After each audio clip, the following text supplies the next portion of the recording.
우리는 지금 대림절이라는 절기를 보내고 있습니다. 여러분은 어떤 대림절을 보내시고 계십니까? 그냥 매해 맞이하는 절기라 어떠한 생각도 없이 아무런 감흥도 없이 혹시 이 대림절을 보내고 계신 건 아닌지 우리가 한번 우리의 모습을 되돌아보셨으면 좋겠습니다. 예수 그리스도를 기대하며 기다리는 마음으로 기다리고 계십니까? 보내고 계십니까? 네, 아멘 소리가 작습니다. 네, 대림절은 이미 오셨으나 다시 오실 주님을 소망하며 기다리는 절기입니다. 우리가 대림절의 의미를 다시 한번 묵상하시면서 그런 주님을 기대함으로 날마다 기다림으로 나아가는 우리 모두가 되시길 주님의 이름으로 축복합니다. 오늘 본문은 시편의 여러 종류의 시가 있는데요. 이 여러 종류의 시 중에 오늘 본문은 찬양시에 속하게 됩니다. 이 찬양시는 무엇인가? 바로 우리가 간단하게 생각하면 이 찬양시는 말 그대로 여호와 하나님을 찬양하는 시입니다. 교회는 하나님을 찬양하는 곳이죠. 우리가 이 수요 3일 기도회를 드리면서 우리 파님 그레이스를 통해서 또 백합 찬양대를 통해서 또 우리 온 회중들이 함께 하나님께 찬양을 올려드렸습니다. 제가 질문 하나 드리겠습니다. 그렇다면 여러분은 무슨 생각을 하면서 찬양을 하셨습니까? 그냥 찬양 시간이니 옆에 있는 우리 지체가 부르니 나도 함께 불러야 되겠구나 하는 마음으로 부르셨습니까? 아니면 멜로디가 좋아서 그냥 나는 노래 부르는 게 너무 좋아서 이 찬양을 함께 따라 부르셨습니까? 이 찬양은 단순히 노래를 부르는 것이 아닙니다. 찬양은 하나님을 높이며 경배하는 신앙의 표현이 바로 찬양이라는 것입니다. 하나님을 향한 감사의 고백을 하는 것, 나의 인생의 주인은 내가 아니라 하나님이심을 고백함으로 나아가는 것, 그리고 오늘 여러 찬양곡 중에 날 구원하신 주 감사의 표현을 하는 것, 그것이 찬양의 모습이라는 것입니다.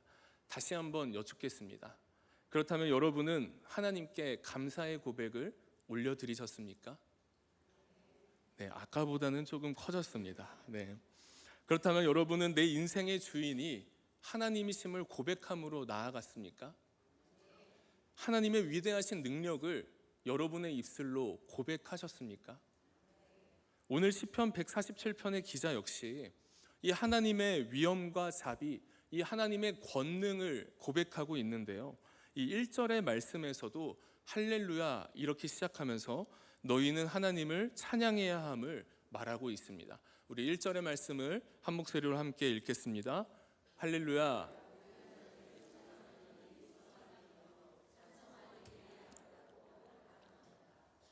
무엇을 찬양하는가? 바로 우리가 찬양해야 될 것은 이 하나님은 세상의 창조주이시며 이 세상을 다스리시고 이 세상을 통치하시고 이 세상을 지배하고 있는 분이심을, 그리고 그런 분께서 우리를 돌보아 주고 계시고 그 돌보아 주심에 감사를 올려드리며 우리는 그분께 찬양함으로 나아가야 한다는 것입니다. 이 오늘 본문을 자세히 살펴보면 아주 흥미로운 부분이 있는데요. 이 시편의 기자는 사계절을 다 이 시에서 기록하고 있습니다.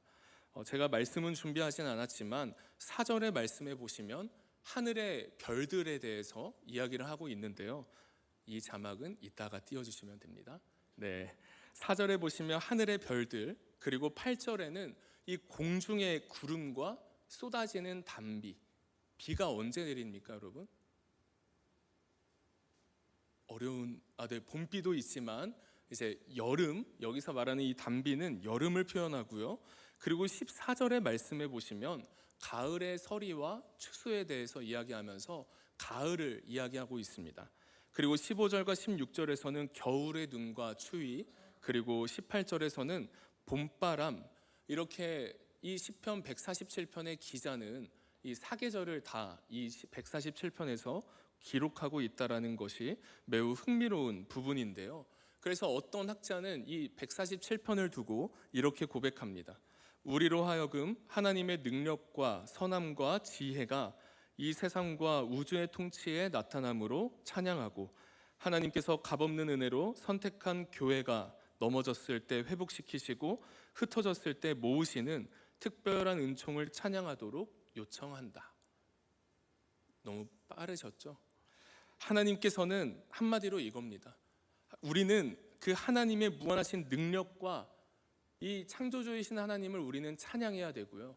그리고 하나님께서 값없이 주신 우리 교회, 이 남대문 교회, 한국에 있는 많은 교회들, 이 세상에 있는 많은 교회들, 그 교회들이 넘어졌을 때 우리 하나님 아버지께서는 그 넘어진 교회를 회복시켜 주시고 다시 일으켜 세워 주실 것이기 때문에 우리는 그런 하나님을 찬양해야 한다라고 이야기를 하고 있다라는 것이죠. 그렇다면 오늘 본문의 기자가 말하는 우리가 찬양해야 하는 이유가 무엇인가? 우리가 아까 앞서 읽어봤던 1절의 말씀을 다시 한번 읽어보겠습니다. 1절입니다. 읽겠습니다. 할렐루야, 우리 하나님을 찬양하는 일이 선함이요 찬송하는 일이 아름답고 마땅하도다. 왜 우리가 찬양을 해야 하는가? 그 찬양의 이유에 대해 오늘 본문은 이렇게 말하고 있습니다. 그 찬양은 아름답기 때문에 우리는 찬양을 해야 된다. 그리고 또한 그 찬양하는 것이 마땅히 우리가 행해야 될 것이기 때문에 우리는 찬양을 해야 한다라고 말입니다.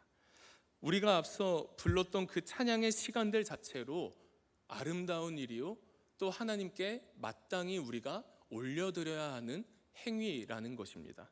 그리고 우리는 하나님을 찬양하는 것이 마땅하고 아름다운 일이니 찬양받기에 합당하신 하나님 아버지께 날마다 찬양함으로 나아가야 한다라는 것이죠.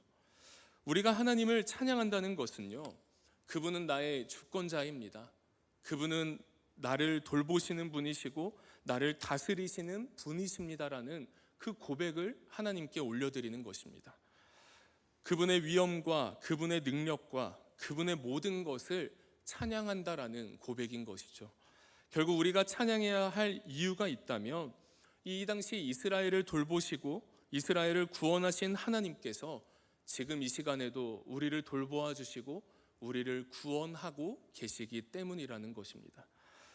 오늘 4절의 5절에서 말하는 것도 의미가 무엇인지 한번 살펴보시면 한마디로 그분은 우리의 주권자이십니다. 그분은 위대하시며 그분은 능력이 많으신 분이십니다 라고 고백하고 있다라는 것입니다. 오늘 4절과 5절의 말씀을 우리가 한 목소리로 함께 읽겠습니다. 그가 별들의 수요를 세시고 그것들을 다 이름대로 부르시는도다. 우리 주는 위대하시며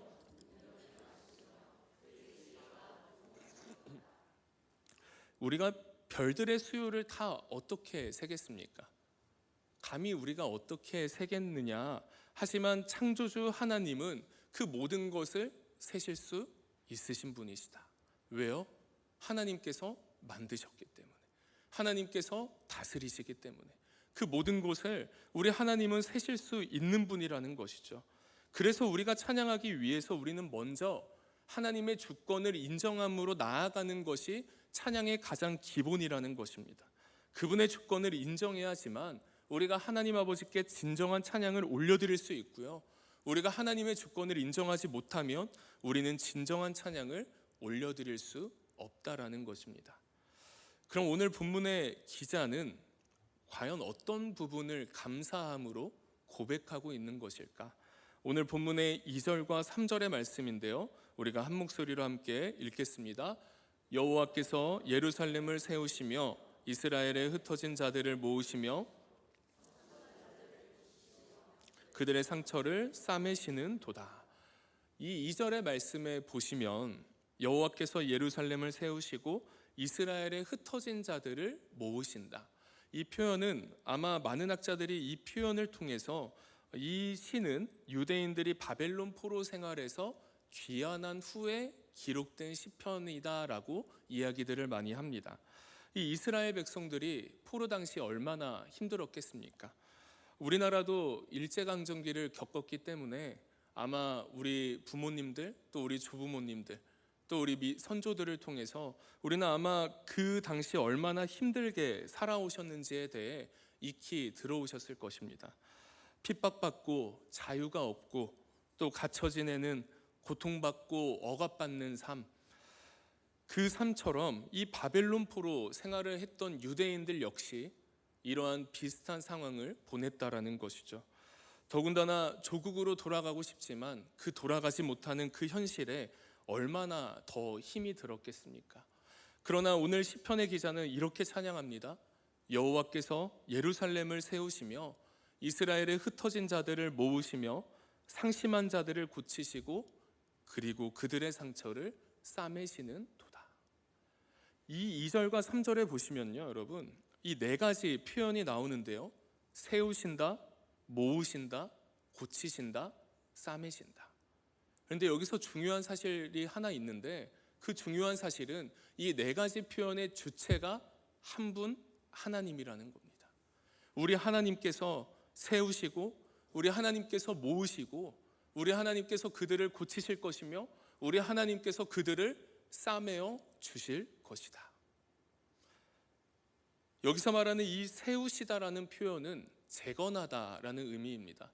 그러니까 이 당시 무너졌던 예루살렘과 이 예루살렘의 성전 또 성벽을 재건하시는 그 놀라운 하나님을 찬양하고 있는 것이죠.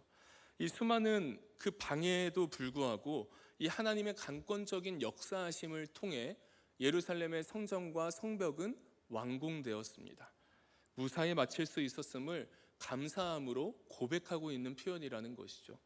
그리고 여기서 모으시다라는 표현은 앞서 말씀드린 대로 이 포로 귀환한 공동체들을 모으시는 하나님을 찬양하는 것. 그리고 고치시다라는 표현은 우리가 자주 고백하는 라파의 하나님, 치료의 하나님, 우리를 회복해 하시는 하나님을 고백하고 있는 것이라는 것이죠. 우리를 고치시고 치료해 주시며 우리를 회복해 하여 주시는 이 라파의 하나님을 찬양하는 것. 무엇보다 이 3절의 말씀에 보시면 여러분 상심이라는 단어가 기록이 되었습니다. 이 상심이란 단어는 이 국어 사전적 의미로 슬픔이나 걱정 따위로 속을 썩이는 것이라고 이제 해석을 할 수 있습니다. 그런데 이 단어를요, 우리가 원어로 살펴보면 조금 더 이해하기 쉬울 것 같습니다. 이 단어가 원어로 사바르라는 단어인데요. 이 사바르라는 단어의 의미는 깨뜨려 산산조각 나다라는 의미입니다. 그러니까 상심이라는 이 마음은 말의 의미는 그의 마음이 깨트려져서 산산조각이 났다라는 것이죠. 마음이 깨진 거고요. 이 마음이 산산조각 난 것입니다. 그들은 왜 상심했는가? 이 예루살렘의 멸망과 포로기의 생활이 이스라엘 회중에게 가져다 준 이 고통과 슬픔 때문에 상심했던 것입니다. 그들의 상심은 단순한 슬픔이나 걱정 정도가 아니었습니다. 그들의 상심한 마음은 마음이 깨져서 이 산산조각 날 정도의 슬픔을 가지고 있었다라는 것이죠. 이루 말할 수 없는 슬픔으로 마음이 깨져서 어떤 것도 아무것도 할 수 없을 정도의 상태에 이르게 된 것입니다. 이 시대를 살아가는 많은 이들도 이 상심된 마음으로 살아가는 자들이 참 많이 있음을 발견하게 됩니다. 이 마음이 깨져서 이 마음이 산산조각 날 정도의 슬픔을 감당하며 살아가는 자들이 곳곳에 많이 있다라는 것이죠. 실제로 우리가 주변만 돌아보아도 겉으로는 너무 멀쩡해 보이고 겉으로는 너무 잘 살고 있는 것처럼 보이지만 그들의 이 한 영혼의 그 깊은 내면을 살펴다 보면 다 어느 누구에게나 상심된 마음을 누구나 가지고 있다라는 거예요. 실제로 우리의 삶은 이전보다 어떻습니까?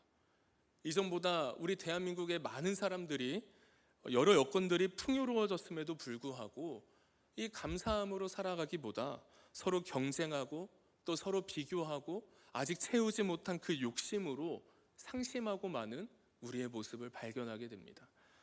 끝없는 욕심과 이 끝없는 비교 의식이 우리의 마음을 더 깨지고 우리의 마음을 더 산산조각 나게 만들고 있다라는 것이죠. 다들 좀 피곤하신 것 같아서 제가 그 지난주에 제 친구들을 오랜만에 만났습니다. 이게 사역을 하다 보면은 믿지 않는 친구들, 그러니까 저하고 어릴 적부터 친했던 친구들을 참 만나기가 쉽지가 않아요. 이 친구들은 저와 이제 유학 생활 중에 오랫동안 이제 함께했던 친구들이었는데요. 뭐 형들도 있고 동생들도 있고 친구들도 있고 한 7명이 이제 모여가지고 이제 함께 맛있는 밥을 먹었습니다. 이런저런 얘기를 나누는데요. 다 원래부터 좀 이제 부모님들이 다 재력이 있었던 친구들인데 또 이렇게 세상에서 일을 하다 보니 이 친구들이 또 잘 살고 있는 겁니다. 막 소유하고 있는 자동차도 너무 멋지고 또 내가 밥을 사도 되나? 이런 마음이 들 정도로 감히 이런 마음이 들 정도로 이제 이 친구들이 다 잘 살고 있는 모습들, 삶이 풍요롭고 다 안정적인 삶을 살고 있는 모습들을 또 보게 되었습니다. 상대적으로 보면 저는 가진 게 너무 없습니다. 그러나 제가 그 가운데 비교하는 마음이 있었다면 제가 그로 인해 좀 어느 정도 상심했던 마음도 있었을 것 같아요. 왜 그러냐면 저하고 같이 유학 생활을 하면서 저도 나름 먹고 싶은 거 다 먹으면서 살았거든요. 네, 그렇게 보이시죠? 네, 그렇게 살았는데요. 이게 비교 의식이 있었다면은 그 친구들을 만난 뒤에 이제 제 마음 가운데는 좀 힘든 마음이 있었을지도 모르겠습니다. 그러나 그 순간 저의 마음은 하나도 상심함이 없었습니다. 오히려 제 마음에는 더 강한 믿음만이 생겼음을 저는 여러분 앞에 당당하게 고백할 수 있습니다. 왜 그러냐? 예수님 하나로 우리는 충분하기 때문이죠. 예수님 하나로 우리는 충분하기 때문에 저는 그 어떤 것에도 비교 의식을 느끼지 않고 오히려 감사함으로 나아갈 수 있었다라는 것입니다. 그래도 감사한 건요, 그 친구들이 다 안 믿는 친구예요. 네, 근데 저한테 이야기할 때는 야, 구경아, 교회는 어떤 곳이야? 이 친구들이 제가 이제 목회를 하다 보니까 이제 제가 하는 이제 교회에 대해서 또 하나님에 대해서 조금 더 알아가고 싶어하는 마음을 보여주는 것. 근데 또 신기한 건 제가 계속 전도를 막 하려고 했거든요. 근데 제가 할 때는 그렇게 말을 안 들었는데 이게 여자친구가 생기고 아내가 생기고 하니까 이분들이 이제 한 명 한 명 교회 나가고 또 거기서 1:1 제자 교육도 받고 또 많은 양육 프로그램을 받는 그 이야기들을 들었던 기억이 있습니다. 여러분, 우리 마음 가운데는 이러한 어느 누군가와 비교하는 그 마음으로 인한 또 상심의 마음이 들 수도 있을 것 같습니다. 또한 정말로 본인이 살아가는 환경이 매우 힘들고 마음이 힘들어서 상심하는 자들도 분명 있을 것이라 생각합니다. 내가 바랬던 것들을 이루지 못하는 것에 대한 상심, 이 급변한 상황에 대한 상심. 예를 들면 아주 승승장구한 삶을 살아가던 자들이 갑자기 한순간에 사업이 무너지고 이전과는 다른 삶을 살아가는 그 현실적인 모습에서 오는 상심, 그리고 내가 처한 환경에 대한 상심 등 우리는 우리의 마음이 깨져서 이 산산조각 날 정도의 슬픔을 가진 자들이 아주 많이 있다라는 것입니다. 여러분, 다들 힘든 삶을 살아보셨죠? 네, 다 힘든 삶을 어느 누구나 살아보셨을 거라 생각합니다. 숨이 막힐 정도로 지치고 모든 것을 내려놓고 싶은 마음을 어느 누구나 한 번쯤은 다 보내셨을 것입니다. 정말 힘들면 여러분 아무것도 안 나옵니다. 기도가 나옵니까? 기도가 안 나와요. 말씀이 읽어집니까? 말씀을 억지로라도 폈다가도 그 말씀을 한 구절도 못 읽고 접는 부분이 다반사입니다. 예배를 드릴 수가 없습니다. 찬양할 수가 없습니다.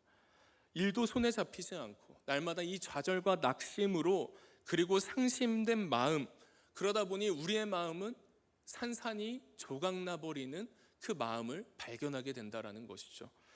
그렇다고 우리는 아무것도 하지 않는 채로 있어야 되는가? 아니죠. 우리는 억지로라도 말씀을 덮이셔야 되고요, 억지로라도 하나님 이름 한 번 더 부르셔야 되고요, 억지로라도 우리는 하나님을 한 번 더 찾아 나아가야 합니다. 왜요? 하나님에게 답이 있기 때문이죠. 우리 하나님에게 답이 있기 때문입니다.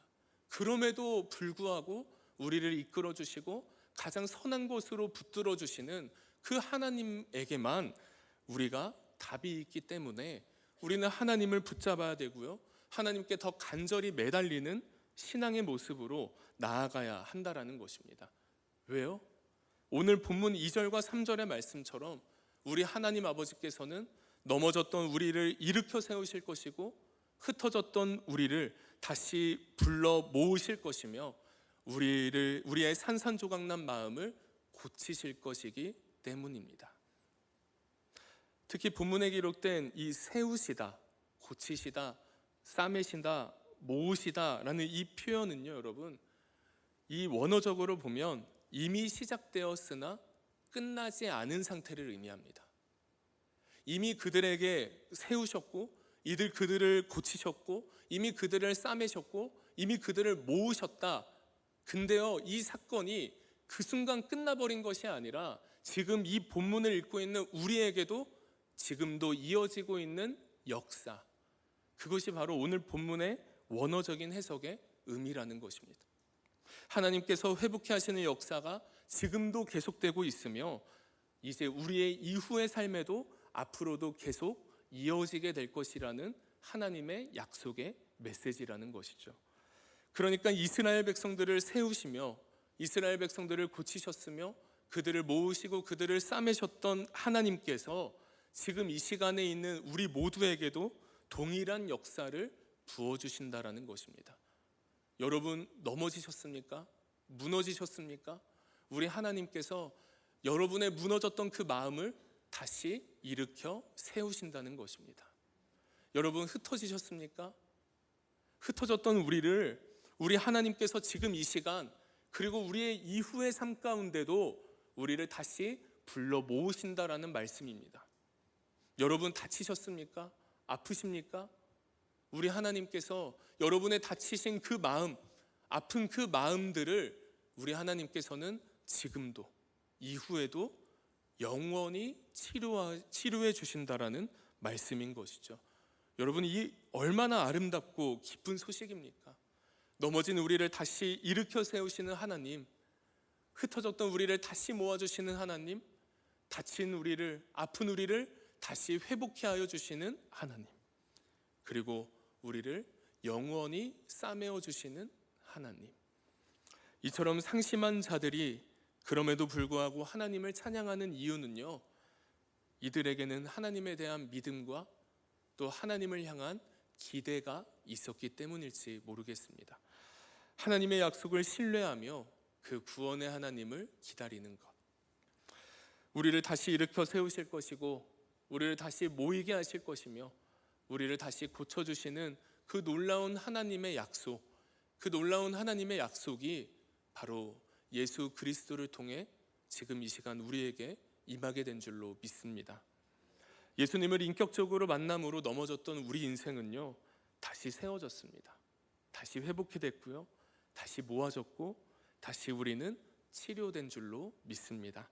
특별히 이 대림절 기간에 우리의 상심한 마음을 고치시고 우리의 상처를 싸매어 주실 예수 그리스도를 기대하는 마음으로 기다리는 우리가 되셨으면 좋겠습니다. 여러분 한번 상상해 보십시오. 우리 예수님께서 이 요한복음 13장 세족식을 여러분에게 딱 제자들에게 하시면서 그 예수님의 그 자세들을 한번 생각해 보십시오. 여러분 만약에 발이 다쳤다고 한번 가정해 봅시다. 우리 예수님께서 맨바닥에 앉으셔서 여러분의 상처난 부위를 소독약으로 발라주시고 연고를 발라주시고 때로는 밴드를, 때로는 붕대를 감아주시고 그렇게 여러분의 아픈 부위를 고쳐주시고 싸매어 주시는 예수 그리스도. 여러분은 예수님께서 여러분의 어디를 회복시켜 주시길 바라고 계십니까? 여러분의 마음이십니까? 여러분의 눈? 여러분의 무릎? 관절? 허리? 암? 여러 부분들이 있으리라 생각하는데요, 이 시간 우리 예수님께서 우리의 다친 마음을 저는 회복시켜 주시리라 믿습니다. 이 시간 예수님께서 우리를 괴롭히는 질병들을 고치실 것이고 우리를 싸매어 주시리라 믿습니다. 어릴 적 배 아플 때 사랑으로 우리의 배를 어루만져 주셨던 우리 부모님들의 모습을 한번 생각해 보십시오. 예수님께서 지금도 우리를 그렇게 사랑으로 쓰다듬어 주시고 사랑으로 여러분 한 영혼 한 영혼들을 붙잡아 주시고 치료하고 계신다라는 것이죠. 그러나 그분과 함께일 때 그 치료의 역사와 회복의 역사, 그리고 다시 일어섬의 역사를 강하게 경험하게 되리라 확신합니다. 따라서 우리는 여러 부분으로 상한 우리를 고치실 이 예수님을 기대함으로, 기다림으로 나아가야 한다라는 것이죠. 제가 말씀을 묵상하다 생각난 찬양이 있는데요, 마음이 상한 자를 이라는 찬양입니다. 이 찬양의 첫 가사가 이제 이 찬양을 묵상하는데 이 첫 줄의 고백이 제 마음을 멈추게 만들었습니다. 이 첫 줄의 고백은 이렇습니다. 마음이 상한 자를 고치시는 주님. 마음이 상한 자를 고치시는 주님. 여러분의 아픈 부위 한번 생각해 보십시오. 여러분의 영적으로나 육적으로 아픈 부위가 어느 누구에게나 있을 것입니다. 그러나 그 부분을 우리 주님께서는 이 시간 고쳐주신다라고 말씀하고 계십니다. 이 고백으로 나아갈 때 오늘 우리에게 치료의 역사가 일어나게 될 줄로 믿습니다. 오늘 이 고백으로 나아갈 때 이 시간 우리 남대문 공동체 안에 주님이 주시는 회복의 역사가 일어나게 되리라 확신합니다.